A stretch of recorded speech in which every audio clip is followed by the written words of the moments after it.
All right, who's ready for stage 2 of the MLF BPT on Lake Fork coming up? Fancy fishing starts this weekend, so you've got just a little bit of time to get ready. They're going out of Quitman, Texas for stage 2 of the BPT, and they got their fancy fishing games. So let's dive into that. Quick check on the leaderboards. I didn't do super great. I don't know how many people there are, but I'm 4,400, where I had 270 pounds, and the leaders got almost 500 pounds. We can check into our leagues. If you haven't joined my league yet, you can still join it. I'll show you the code right here. I'll also have the code down below in the description so you can copy and paste it, because sometimes keying it in causes people issues. But of the 111 members, Bob Pisano doing great. He is up there towards the top with 450 pounds, crushing it. So he is in the lead to score himself a gift card to get some Super K swim jigs, which I got right here. But so if you want to win, join the league, keep playing. If you think you can track down Bob over the course of the BPT season, then go ahead and join up and do that right now. Based on my research, current conditions on Lake Fork, it's coming out of a little bit of a cold snap. It was in the high 40s to low 50s, but now it's getting in that low to mid 50s. Water levels are about 6 feet down, so a lot of that bank grass, shore grass, super shallow wood is going to be out of place. So it's going to be a little bit of a new playing field than last time they were there in the last couple of seasons, where the water was at a normal level. So 6 feet low, a lot of places where people were catching spawning fish or staging fish last time we were there, going to be out of water. So a little bit new. I don't know if this is going to play to the people with experience or not experience, because it's kind of a new lake, but the water temps are slowly on the rise. They're slowly going into a warming trend. I think things are going to be good. I don't think there's going to be much for spawning action. I think it's going to be majority pre-spawn and staging fish. I think you want, and there's not as much grass as there used to be in Lake Fork. So I think you want to look for guys that are good at fishing, like, creek turn, edges, bends, things like that, little points, little high spots, things like that for staging fish, because I think that's how they're going to crush them this week. Hard to tell. Is it just going to be good, or is it going to be like unbelievably great Lake Fork? I don't know. Only time will tell, and that's going to be the tricky thing about making some of these picks in the BPT game. We're going to start out here with the BPT traditional fantasy fishing game, where we just have to pick our best roster and try to lock those down. So you get Group A and Group B, and you need somebody from the bottom 40 points in each group. So you got to get, you can't just go with all favorites or people are catching them now to set your team. For my Group A, got Jacob Wheeler. I feel like you got to put him on there every single week. I don't know if there's a bad matchup for Jacob Wheeler. They're going by weight. He seems to always catch them. I think you just chalk him in every single week. That's my advice. Todd Faircloth, a Texan through and through. If anybody understands how to catch big staging bass in Texas, Faircloth is your guy. Jordan Lee, he's super good. I just think he's going to catch him. Sprague, Texas guy.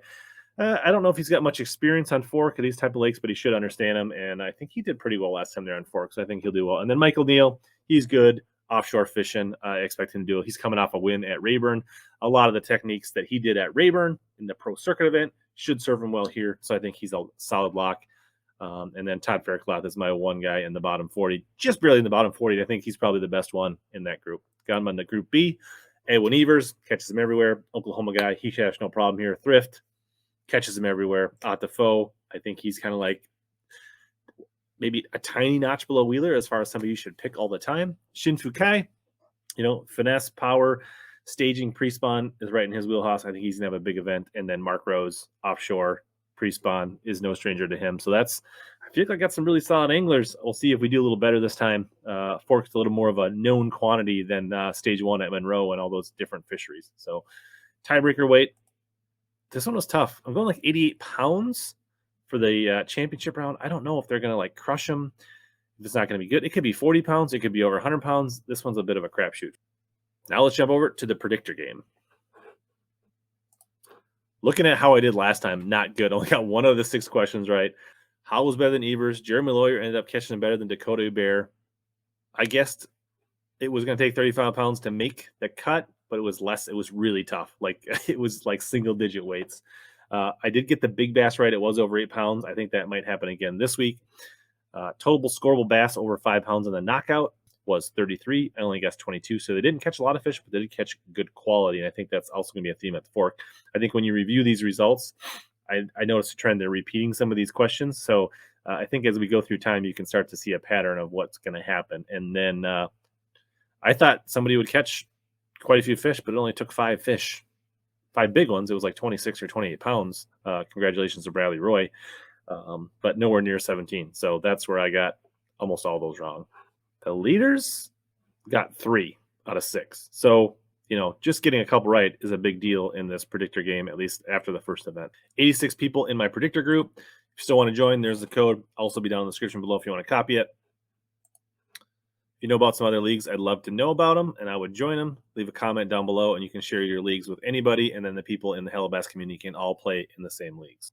David Meyer, he's one of the people that got 3 wins, so he's tied for the overall lead, as well as the lead in the Beat HellaBass, as well as Robert showing up again, as well as Wyatt Gardner and Stone Castleberry, all people in the mix to win some Super K Jigs at the end of the year. If you don't want to wait that long, you can use code HellaBass15 at Super K Jigs and score yourself. There'll be a link down below, and all that is in the description. Enjoy that. And if you want to hook yourself up and not wait, get yourself some good made in the USA, made in Wisconsin, hand-tied swim jigs. Let's make our picks for the Stage 2 Predictor game, brought to you by Fenwick.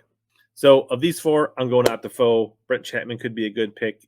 He's done well in Texas in the Bassmaster Elite Series. I don't know about his experience on Fork. Gary Klein knows his stuff, and Kevin Van Dam, all very good anglers, but I'm just going to keep picking the guys that usually catch them in BPT events and keep riding that horse. And I think one of these times it's going to work out. I like Faircloth through and through. Texan, which one of these Texans? I mean, any of them can catch them. Kelly Jordan back in the day was a hammer and did great on Fork, but he just doesn't seem to have it as much. And then the Jones boys, they're good fishermen too. Wouldn't surprise me if any of these guys do really well in this tournament. Of these 6 Texans, I like Todd Faircloth the best. They're all really good choices. I expect them all to probably have pretty good events. But for me, Faircloth is my guy, and it's got a good feeling about that. Cut weight for the knockout round, I think it's going to take more than 35 pounds. I'm taking the over. I'm going to say hopefully this is a smash fest, and then the smart play is to take the over for the knockout round. And then I do think somebody's going to catch one over 8 in the championship round. There's just too many big fish in Fork, so that seems like probably the easiest pick of them all is to take the over on the big bass. How many score blasts were 5 pounds? So I think it took There was 33 or 22, something like that. I think I guessed 22 and there was 33. I think there's going to be more than that on Fork. It could be even higher. And then I think the guy that wins it is going to have a 3 pound, something like a 3 pound average for 22 fish, 60, 70, 80 pounds, somewhere in there. 23, 24, that's where I'm going. I don't know. We might tweak that, but that's my picks. Hope this video serves as a good reminder for you to get your lines up. Hope you get a few tips in here to get your MLF BPT fancy fishing lineups. And make sure you subscribe and hit the notification bell so you don't miss any of these fancy fishing videos for Bassmaster or MLF. And if you're tired of wasting money on expensive fluorocarbon line, make sure you watch this next video coming up right here.